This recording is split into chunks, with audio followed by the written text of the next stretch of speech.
false sense of thing. I'm going to take it out of context and say you can't be too stupid. That's right. You cannot be too stupid. You can't be too rich, and you can't be too stupid. Okay. Okay, just throw something. Something. What is your philosophy these days on making movies? Are you you seem to be in a work mode?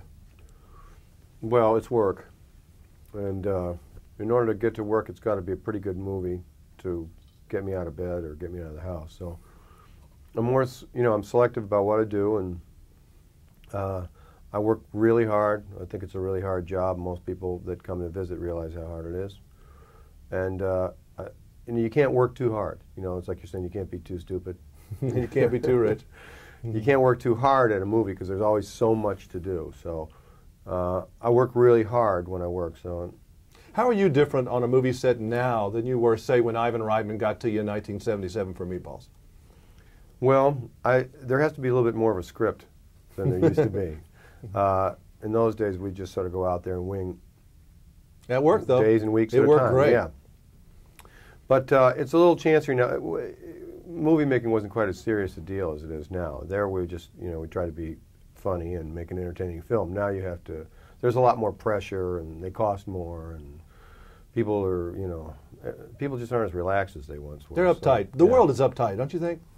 Everybody's kind of stiff and in a hurry, and they're not relaxed. And I think that's hurt comedy in some ways.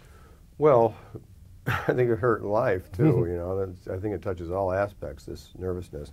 I mean, when you read where people now work 4 hours more a week than they did 10 years ago, that doesn't seem right. Are you still the sports nut? Every time I see you, it's connected with something sporting. It's either something with baseball, that you're yelling at some manager over a fence, or you're being chased by a stalker at a golf course, which I read about. At Pebble Beach, some guy was yelling at you and making your day bad. Are you a sporting guy a lot? Well, I've got to erase that impression. I mean, if I were just a tourist in this country, the only way that I'd know who I were is that I end up on SportsCenter or some sort of highlight reel. Who's this weird sports guy? Yeah, he's always there. Yeah, sports took. It's really more for adolescents. It's supposed to curb your sort of like hormonal urges. That you're supposed to be able to work it off with sports. I guess it's still working with me, but I should be able to transform that energy into something else. Are you going to make a baseball movie finally about Veeck?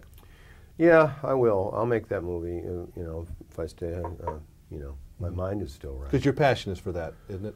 Well, it's America's game. I think it's the best game, really. And Veeck was cool guy. A cool guy, and a guy someone that could use someone like Veeck right now. Let me run back a couple of quick movies and what your impressions are on those now that you've had time to meditate and pray about them.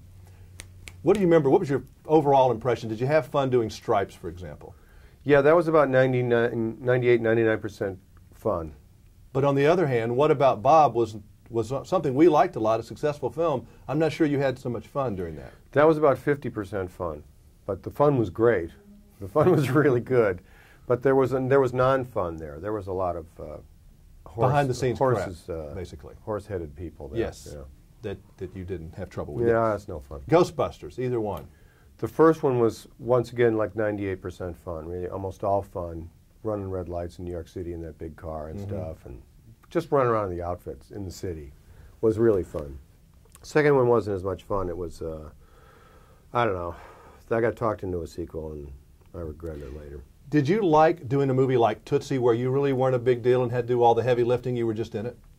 Yeah, it's fun to show up and be a hired gun. It's nice to just walk in, and a situation like that where there's a great script, Elaine May wrote this great thing, and Dustin's a great actor, and the premise of a man as a woman, a male actor as a woman actor is a funny one, So I couldn't lose in that situation, and I got to be very loose. At the time, it was the tensest script, or tensest set in the history of the business. They were, it was perceived as a disaster, an over-budget runaway disaster, and tense and everything. And you didn't have to worry about it. I just messed with it, and it worked out fun. And did you have fun doing this? It's sort of some fun scenes. I enjoyed. I laughed. Yeah, it was hard doing this, but I had fun. I was working in London, but I could have been, in Salinas, because I would go to work when it was dark, and I'd come home when it was dark. I never saw anything. And, but it was fun. I do these big dance numbers. Does it help you to do a costume? Does that still help as a comedian? Oh, I think that helps as a man. I don't think we men play dress up often enough. And it kind of makes you a little looser and you feel more cool that day. Well, it sort of liberates you from your usual body language and, whatever your sort of body image is. If you're dressed as a Cossack with a big fur hat, you're already sort of like, well, am I going with this or not? It helps push you over the edge. Totally understand. Dustin Hoffman tells me he still has angst, a lot of them, going into any movie set. He just has never been comfortable. He just worries about everything all the time. Do you go there, into that worry, angst place? Well, you can go there. You can definitely get worried. I tried not to worry. I'm always trying to loosen up the crew, relax everybody. If somebody gets too tense, he becomes the subject. He becomes the butt of all the humor. I try to keep it loose because, it's a job. But the reason I stayed in this business was because the more fun I had, the better I was at it. So if it's fun on the set and you need the crew, not that this crew's awake, but yeah, they're pretty needless, I think. But this guy's asleep over here. If they're enjoying it, then then it's fun. Then it changes the whole dynamic. It's a vibrational world we live in, and you just use people. But on a film set, you can't really laugh at the jokes. The crew can't laugh, or it screws up the set. So that is kind of hard for you not to get the reaction, isn't it? It's not that bad. It's not that bad. If people are laughing, and they know how to laugh without And if they laugh once in a while and it gets on the set, on the track, so what? I bet I can do it again. But if people are enjoying what you're doing, then they come in and gather in. Then they come in and watch. And because this is where the action is. This is where you have to create it and make it work.